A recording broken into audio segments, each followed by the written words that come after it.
Olá, pessoal, tudo bem? Espero que vocês estejam bem.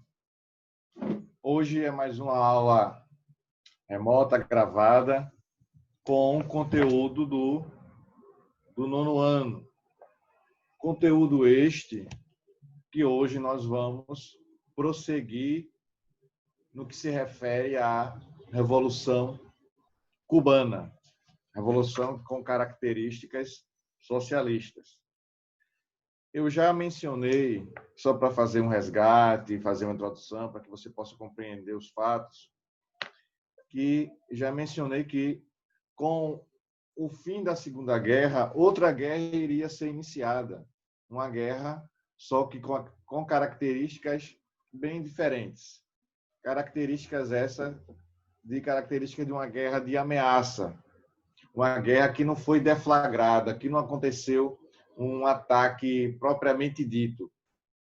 Houve momentos, sim, que o mundo viu a possibilidade de uma terceira guerra acontecer muito forte, mas não aconteceu. Então, quando do final da guerra, os países que saem vitoriosos, o lado aliado, principalmente a União das Repúblicas Socialistas Soviéticas e os Estados Unidos da América,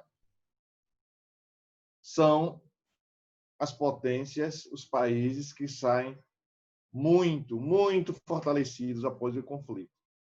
E aí, a partir desse momento, tem, aquele momento que estão se abraçando, estão se reunindo, comemorando o fato da derrota do eixo, e, por outro lado, já estavam especulando o início de uma outra guerra, um outro movimento de ameaça, um movimento em que os dois ficavam buscando influenciar uma determinada área, um determinado território, uma região e um país.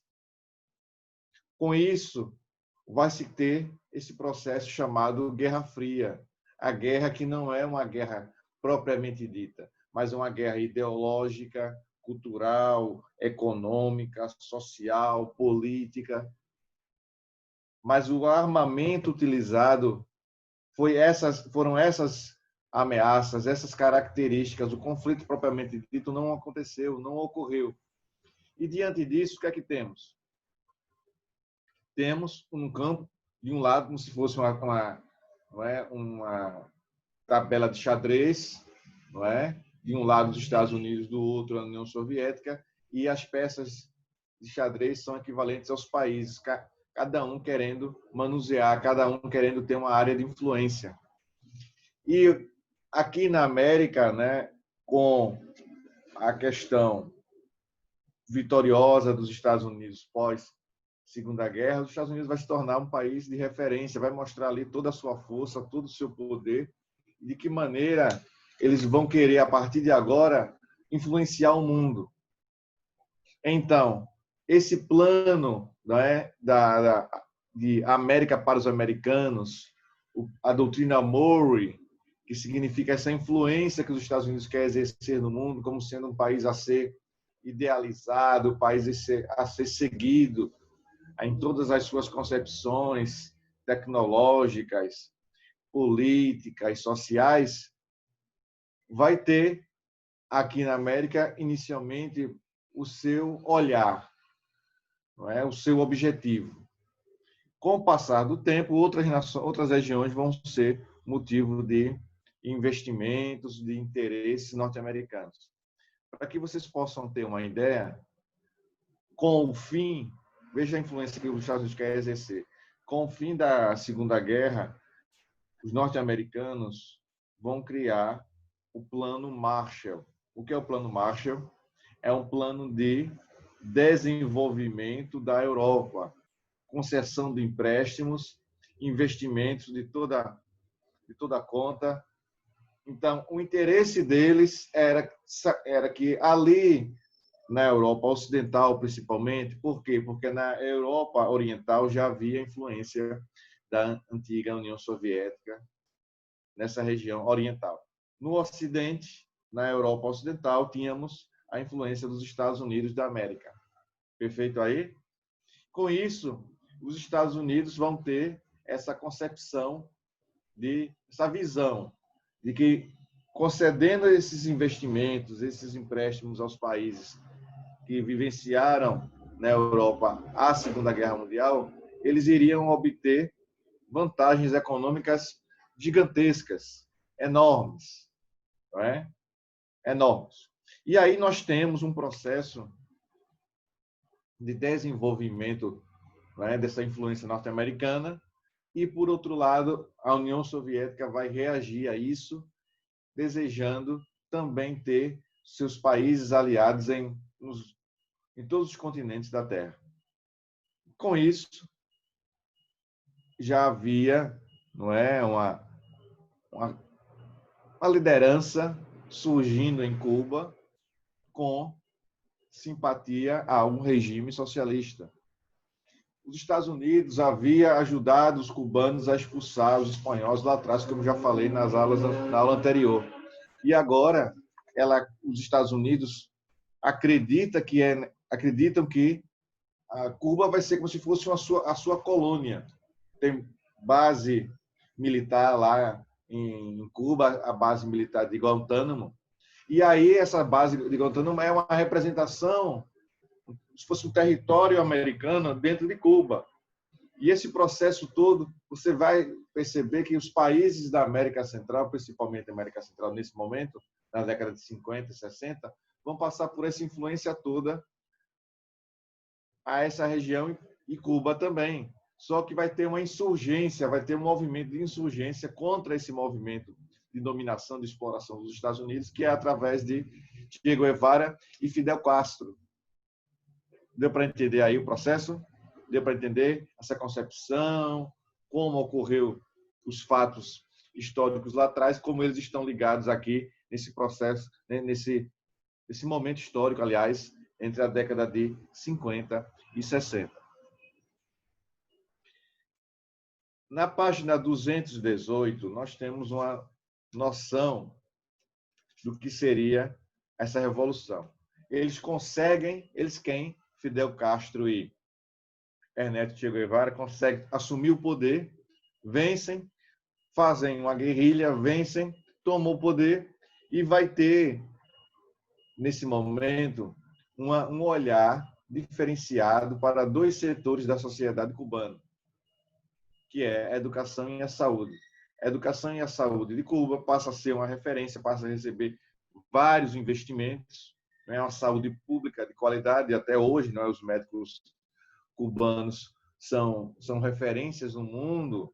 Recentemente vieram para o Brasil num projeto de minimizar a ausência, a dificuldade de alguns médicos de atuar e aumentar o número de médicos aqui no Brasil. Também a educação cubana é de excelência e é uma referência até os dias de hoje.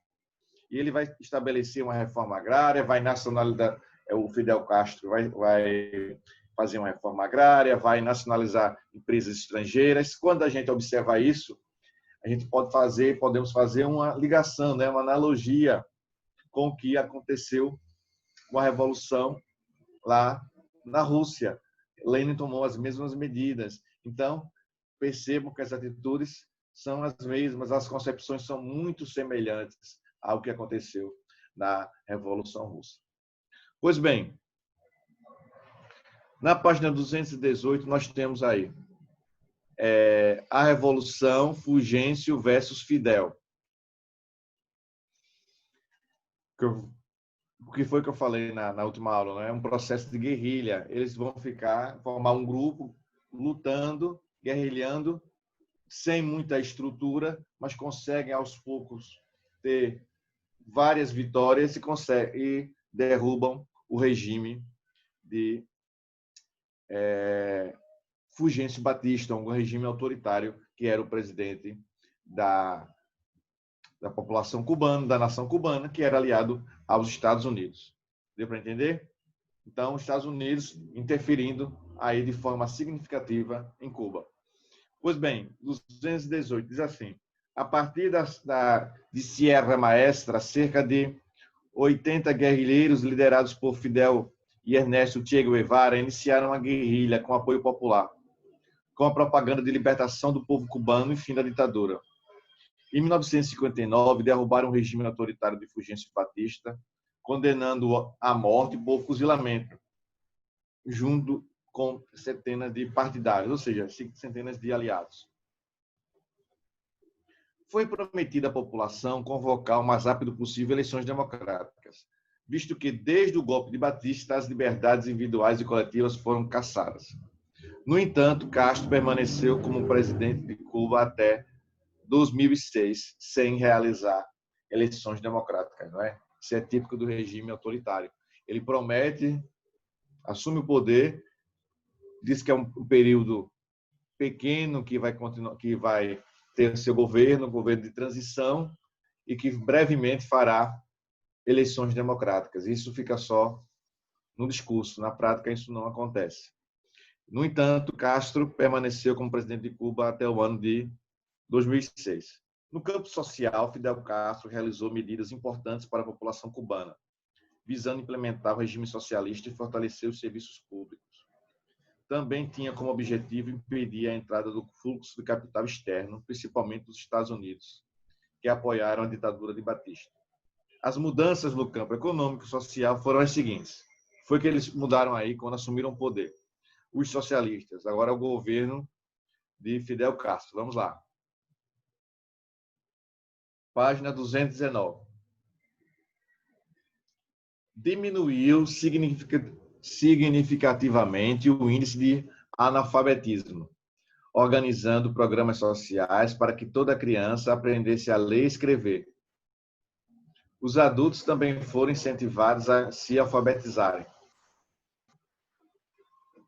Não é? Então, percebam aí a atenção, o cuidado do governo cubano para as questões educacionais.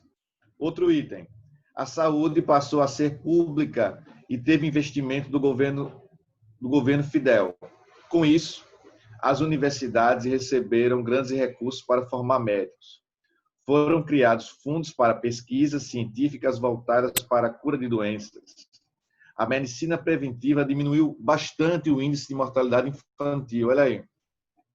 As universidades receberam recursos e a medicina preventiva diminuiu bastante o índice de mortalidade infantil. Outro item. Nacionalizou e estatizou as empresas estrangeiras, principalmente dos Estados Unidos. Isso diminuía o fluxo de capital estrangeiro em Cuba e protegia sua própria economia, impedindo a evasão de riquezas. Outro item. Estabeleceu uma reforma agrária. As terras, principalmente as ociosas, ou seja, aquelas que não eram utilizadas, foram divididas entre os camponeses. Olha aí. Então, percebe-se que é um governo que vai mudar todos os aspectos de Cuba, educacional, na área da saúde, na área da reforma agrária, e é uma tentativa aí de dinamizar a economia, dar um incremento na economia cubana. Prosseguindo, então, na página 219. Inicialmente, os cubanos, sob a liderança de Castro, não tinham se aproximado de regimes comunistas. Mas